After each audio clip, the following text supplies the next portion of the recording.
சமயத்துல மேய்ப்பர்களோட வேலை என்ன? இல்ல, உன் கூட கர்த்தர் இருக்கிறார், உன்னால முடியும், கர்த்தர் உன்னை பலப்படுத்துவார், நீ எழுந்திரு, செய், உனக்கு கூட கர்த்தர் இருக்கிறாருன்னு சொல்லி அவங்கள அந்த வார்த்தைகளை கொண்டு பலப்படுத்தணும். துவண்டு போயிருக்கிறவங்கள எழும்பி நின்று அதற்கு மறுபடியும் முன்னேறி செல்லும்படியாய் அவங்கள வழி நடத்தணும். அந்த வழி நடத்துதலை இவர்கள் விட்டு விட்டார்கள். எந்த வார்த்தையை கொண்டு அவர்களை பலப்படுத்தணுமோ அந்த வார்த்தையை அவர்களுக்கு சொல்லி பலப்படுத்தாமல் விட்டு விட்டார்கள். கர்த்தர் ஆபிரகாமுக்கு ஆதியாகமம் 15ஆம் அதிகாரம் 1ஆம் வசனத்துல என்ன சொல்லுகிறார்? பயப்படாதே ஆபிரகாமே, பயப்படாதே, நான் உனக்கு கேடகமும் உனக்கு மகா பெரிய பலனுமாய் இருக்கிறேன் என்று ஆபிரகாமுக்கு சொல்லுகிறார்.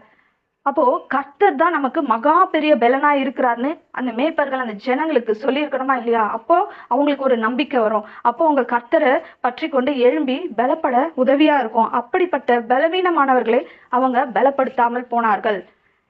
நசல் கொண்டவைகளை குணமாக்காமலும், நசல் கொண்டவைகள் அப்படின்னு சொன்னா வியாதியில இருப்பவர்களை, வியாதி